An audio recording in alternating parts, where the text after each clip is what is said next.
Hey everyone, Pete Calandra here. Today's video is an edited excerpt from one of my film scoring classes.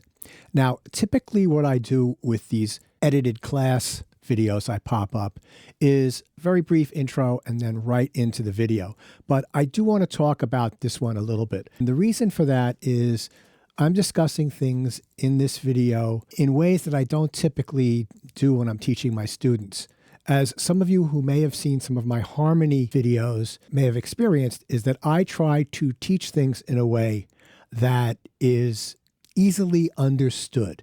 I try to make difficult concepts easy, simple, not simplistic, but simple. When I was having my musical education as a college student, I had Schenkerian analysis with Carl Schachter.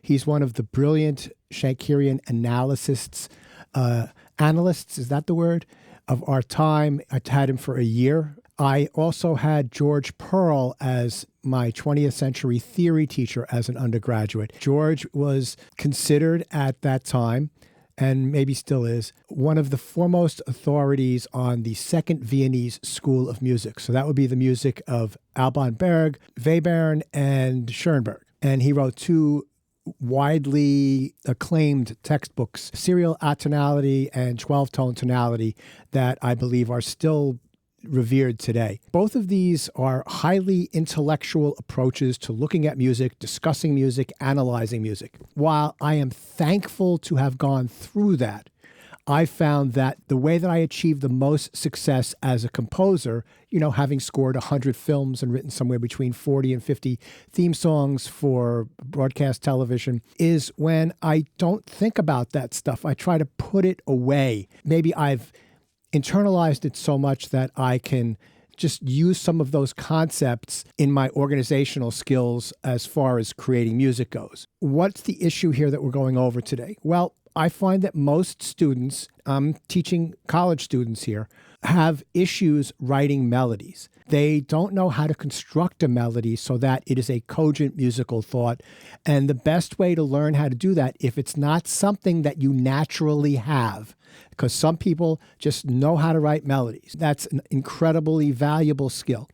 But one of the things that you can do is to analyze melodies and how they're put together. You don't have to have theory to understand that, right? You can come up with your own way of understanding how to organize things. For example, Earl Garner was an incredible jazz pianist, and he wrote some beautiful music. He didn't know how to read music or write it on paper, but he understood in his own way how to structure music so that when you have a song like Misty, that the melody is beautifully structured. It fits in incredibly well with the harmonies that he created. He has his own way of thinking about that. That helped him to put the song together.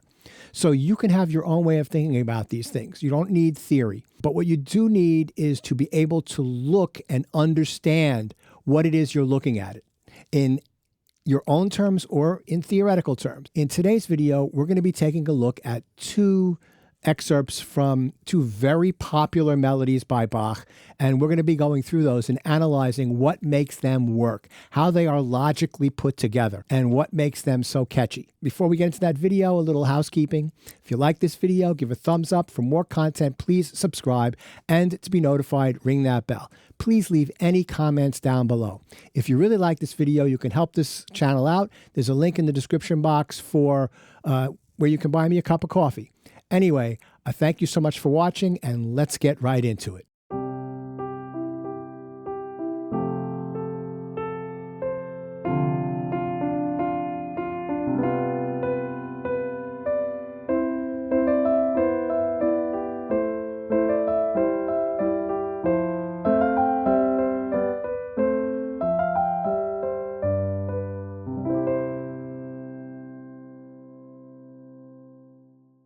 Okay, so basically we have an 8-bar phrase here that resolves onto the downbeat of the 9th bar. It's broken up into two 4-bar phrases. The first 4 bars are two measure phrases that are sequences. In other words, the first 2 bars are repeated with some alterations on the 3rd and 4th bar. So the first 2 bars are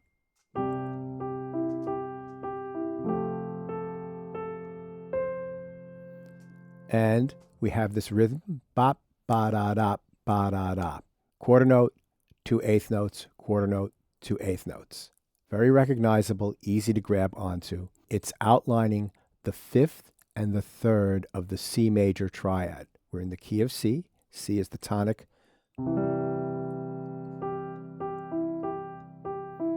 Right? And what's nice there is he's avoiding a C in the melody. It gives us some place to go to on the resolution. The second measure are these ascending quarter notes. And what they're basically doing is doing the opposite almost of the first measure. So the first measure is descending from the 5th to the 3rd of the chord. And the second measure is ascending from the 3rd to the 5th of the chord of the second measure. So the second measure is an F over C, because the first 4 bars has a pedal point in the harmony, which I'll get into in a second. But it's basically an F chord. And on the downbeat of measure 2, we have a G, which is a non-chord tone in F, but it leads us up to that A. So we have, if we break that down into its background shell, we have G, E, A, C. And it's very catchy, right? We've got the first measure, which has the dot, dot, dot, dot, dot, dot, dot, dot, dot. The second measure with the quarter notes. The third and the fourth measure repeat the same rhythm and the same general shape, but we're emphasizing different chord tones. In the third measure, we're now actually doing a D minor chord over C, and then a G over a C, or a G7 over C. The chord tones here are the 3rd to the root of the D minor chord, the F to the D, and then over here on this ascending quarter note figure, the F, which is the 7th of G7, to the B, which is the 3rd, and the 3rd up to the 5th of the G chord. So B, D. So if we want to do the background shape of the 3rd and 4th measures,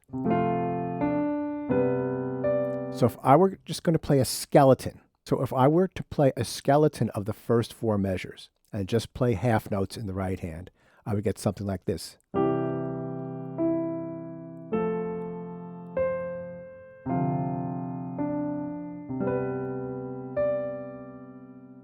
And then it's a matter of adding things to that idea that will make it catchy. And what Bach does here is this quarter note and eighth note rhythm, and having on the downbeat of the 2nd and 4th, you start on a dissonant tone that moves up to the 3rd. Here, it's the 2nd or G of an F chord moving up to the 3rd of the F chord, and here it's the 7th of the G chord, or the F, moving up to a B, which is the 3rd of the G chord. The first time through, it outlines the interval of a 4th, and the second time through, a 6th. So as he's going through the piece, he expands the intervallic distance in the 2nd and 4th measures. The first measure, G and C, and then the 4th measure.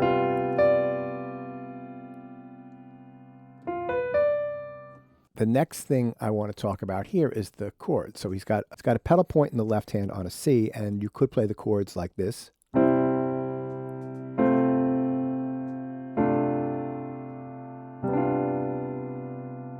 So if I was going to accompany this, and let's say a flutist, or in this range, an English horn or an oboe was playing the melody, I might play something like.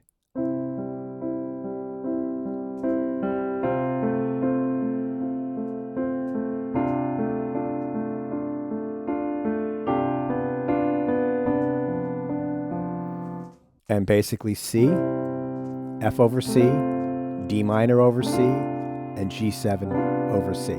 So basically 1, 4, 2, 5, 7. The other thing about this melody here that's really cool is when we move into the next section, we can look right here and just right off the top of the bat, you see that this next 4 bars is much busier. Not only do we have 16th notes added, but there's many more 8th notes. The harmonic rhythm, or the bass motion, is much faster. So here, the bass is static through those 4 measures. Here, every 2 beats, the bass changes. And you're not really changing chords so much as you just have a descending bass line.